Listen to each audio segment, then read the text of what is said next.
Hello and welcome to the channel. So today we're talking about Ubisoft and they're experiencing some pain.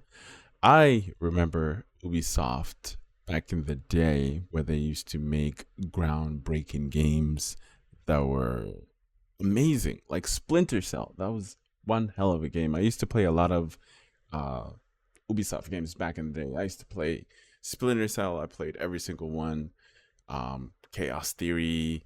I've been played. I think I tried to pick up Double Agent. I started to play that one again, and then I haven't really touched any of their other games. I might have bought Assassin's Creed Origins. I bought Assassin's Creed Origins. I bought Assassin's Creed Valhalla. Um, and then I finished Origins. I started Valhalla.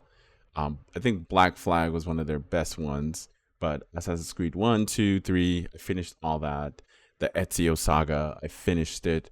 Um, but I've been a huge Ubisoft fan, and it's unfortunate on how the company has fallen.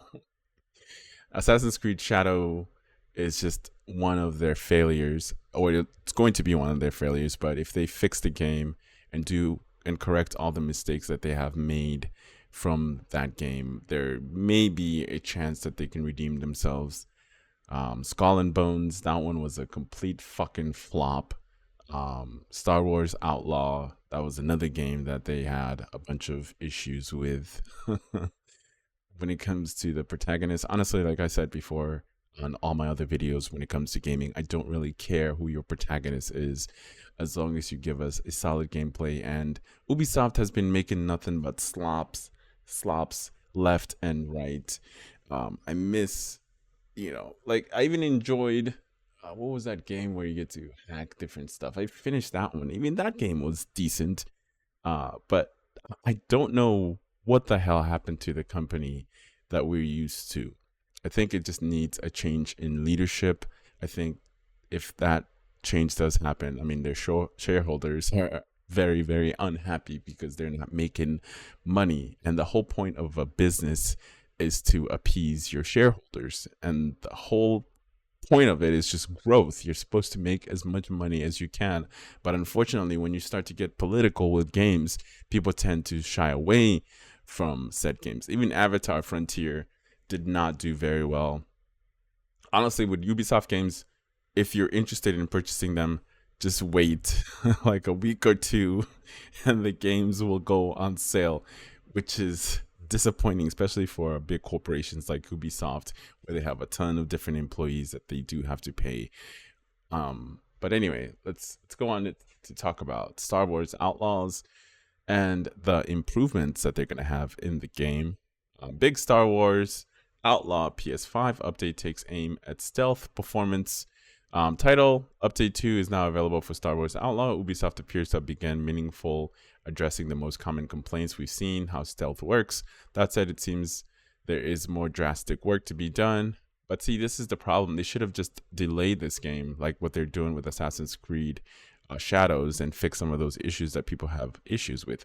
Don't just, take the criticism and just fall on deaf ears and just continue full steam ahead and release a garbage game because people are literally sick and tired of you putting out complete crap after crap after crap. So we're voting with our wallets, and now it's definitely hitting them in their pockets.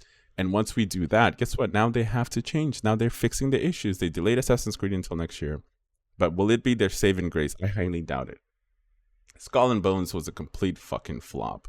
Star Wars Outlaws sold 1 million copies in a month. And then you have X Defiant, which is losing players left and right. And their saving grace now is they're so desperate to get your money that they're willing to put some of their games on Steam, which they should have never shied away from Steam, especially when it comes to the PC platform. There's so many different launchers. You got the Epic GOG, you got Humble Bundle, but Humble Bundle lets you put games on Steam, so which is cool. I think Steam is one of the biggest platforms when it comes to PC gaming. The fact that they took that out, that was a huge blow for them as a company in general, because they wanted to maximize their profit because they don't want to give Steam their 30% or whatever the percentage is to to Gabe. Gabe Newland needs his cut. Regardless, today's patch should hopefully reduce general friction, a fraction with improved stability, performance across all platforms, and improve animations of key movements being other standouts. In addition to the more usual patch notes, suspects like bug fixes, tweaks, the developer highlights changes to enemy AI, pathing, positioning, and detection that should make sneaking about more satisfying. At 3.8 gigs on PS5, it's pretty substantial. And if you like to peruse the complete list, you can check it out here, which we will not go see the list. After a less than stellar launch, Ubisoft has committed to a rescue roadmap of sorts of Star Wars titles, which has reportedly only moved around 1 million copies in over a month on the market. Now, look at games like Wukong. Wukong is fucking killing it. Whether it's a PlayStation 5 exclusive, at least for now, and PC. PlayStation 5 and PC, and that game has sold a shit ton of copies. Why? Because they built a solid game.